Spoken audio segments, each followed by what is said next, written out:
On the surface, the cottage feels charming and refined, but beneath the calm exterior lies a comedy bursting with mischief and momentum.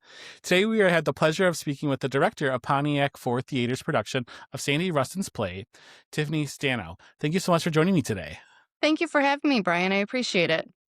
We are so excited to talk about the show. I've seen it once before, and this is just one of those shows that you can't help, but the energy is like so addictive. How has it been so far directing this show for you?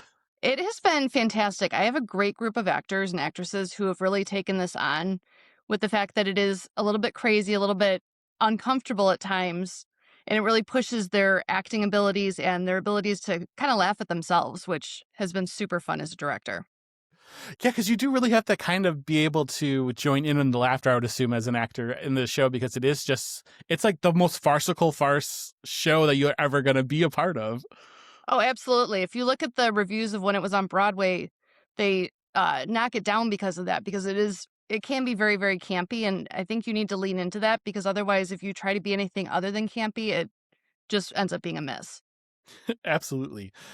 So for people who maybe don't know what the story of the cottage is about, without spoiling too much, can you kind of tell us what's going on in the show? Well, you start out by finding out that Sylvia and Beau have had their yearly rendezvous, and they've been doing this for 7 years, once a year, and they have their little meetup. And then Sylvia decides she wants a little bit more. So she contacts her husband and Beau's wife via telegram to say that she wants more out of him. And then they end up coming up to the cottage, and they're actually relieved because the two of them had also been having an affair. So he's sleeping with her, he's sleeping with her. And then as that goes on, they learn about some of the inner dynamics of what has been happening, only to find out that Beau has a third woman, and she shows up with her murderous ex-husband. It is one of those. There's just so many pieces to the show that, like, when you kind of lay it out like that, and you know, I haven't seen the show, it kind of plays out a little bit slower. But like when you lay it out like that, I'm like, yeah, there's a lot of stuff going on in the cottage. There is, and there's a lot of funny moments and a lot of opportunities for the audience to really laugh, and I think kind of escape how heavy the world is right now. And I think that's what I've been enjoying about it is there is silliness, there is depth to that, but there's lust, there's betrayal, there's feminism in there. And I love the fact that within the constructs of this being a 1920s play, you can also lean on playing it a little bit more modern, but also exploring that feminist view as well. I also love this from Sandy Rustin because she also wrote Clue, the stage musical, and you can see some of that same kind of energy. You know, you can see the same energy, the same themes kind of. So it's cool to have this show, because this show is just, it's, in my opinion, it's even better than Clue. That this is just one of those ones that, like, you're given a spoonful of sugar with those messages. Yes, nothing really beats Clue. It's one of my best friends, one of her favorite movies, plays, etc. So I've seen that many a time, and she's actually my assistant director. So as we've gone through it, we've relied heavily on some of those aspects as well, because of the fact that Sandy Rustin wrote both of them. So you were familiar with the cottage prior to working on this production then? Actually, as a director, I tend to lean towards finding projects that I'm most interested in the story versus sticking with one theater. So I've been in a few theaters directing, and as I was looking for this season, what I wanted to propose, I found it because it was on their season to present for last year. So I hadn't known much about it prior to this. Okay. So then what immediately stood out to you about this when you kind of first were reading through the script for the cottage? I tend to like to have things that are funny. It's a lot more fun to direct a funny play, because my theory as a director is I am here to facilitate the actors. I'm not there to micromanage them. Sure. So when I find some really great actors, I let them play and I watch them play. And I saw a lot of opportunity as I was reading through the script for actors to play and really lean into how they want the characters to develop in their own eyes. Sure. So I always tell them, play as hard as you want. I'll reel you in if you need to, but I've yet to find an actor that I've really had to reel in. Especially with a show like this, right? You're like, let them kind of go and see what happens. Yes, they quite frequently will say to me, like, hey, do you mind if I try this out? Or how about if I throw myself down here? And I'm like, if your body can take it, go for it. So your approach to directing is kind of like, so you're kind of overseeing it, but you take a step back and kind of let them do what they're the actors, you kind of let them work with the art. Is that correct? Yeah, that is correct. What That is that like then for you to like as you're steering the boat here? I give them the vision of what I anticipate the show to be like, but I tell them that I want them to make it their own because as an actor myself prior to directing, when things didn't feel natural, it was a lot harder to buy into the character. Mhm. So we spend a lot of time at the beginning with character development, playing around with what they think their character's going to look like, with me fine tuning it a little bit, but ultimately making sure that the movement and the action is comfortable for them as an actor. So then that way it comes to life in a really authentic sort of way.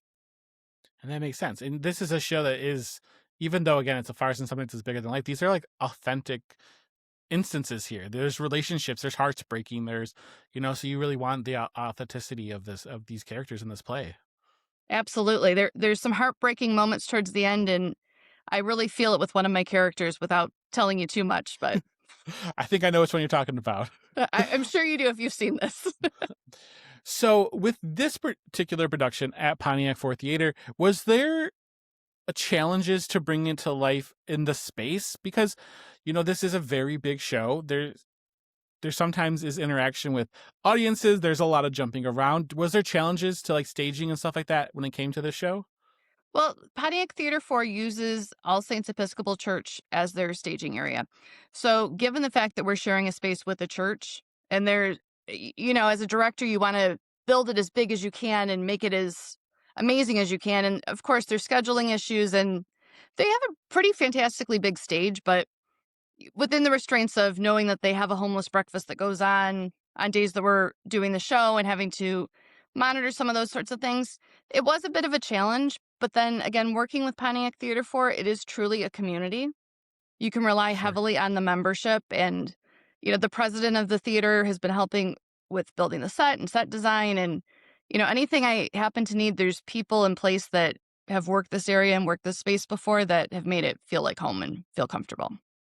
That I can understand why that'd be a challenge though when you're kind of sharing the space, because then it doesn't ever truly feel kind of like yours until the day comes where the show's coming out.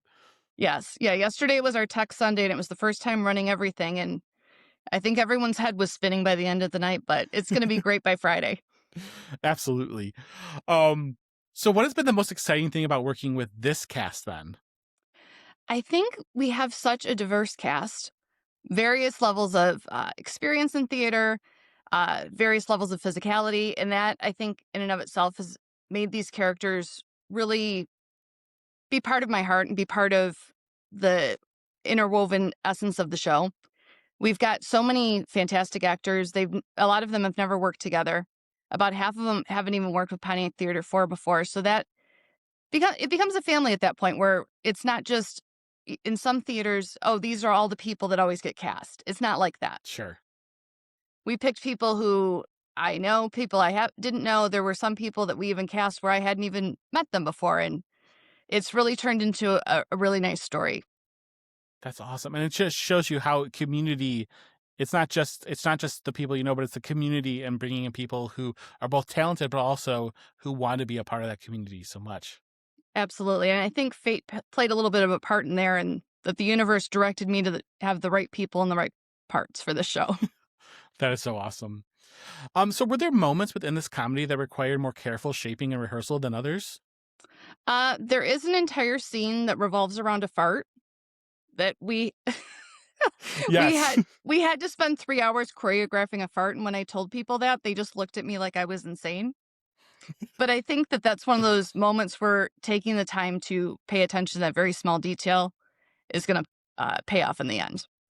For sure. I mean, that's an important scene. But It really is. um so then just one final question for you, and I really appreciate you being here to talk with us, but just what are you hoping audiences take away from this production of The Cottage? I hope that the audience sees a little bit of themselves in at least one of the characters. I think we all, as humans, have had moments where we've had to betray people or had to hide a lie.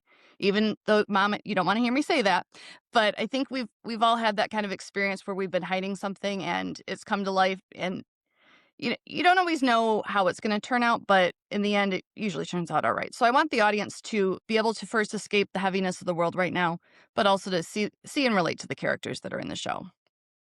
I think that's a brilliant balance of the show. Like, yeah, escapism is very important right now. The world is very heavy, but also there's it. Not that I want to say that it all comes together with a nice little bow at the end, but it does show you that there is happiness after a lot of heaviness. Absolutely. And, sometimes the resolution isn't the most comfortable thing, but it's the best for all the parties involved. Absolutely. Well, thank you so much for being here, Tiffany. It's been such a pleasure talking with you. And again, we are so excited for this production to arrive. Thank you. I look forward to seeing you there. So the Cottage arrives at Pontiac Theatre IV on January 23rd and runs through February 1st. So get your tickets now and we'll see you at the show. See ya.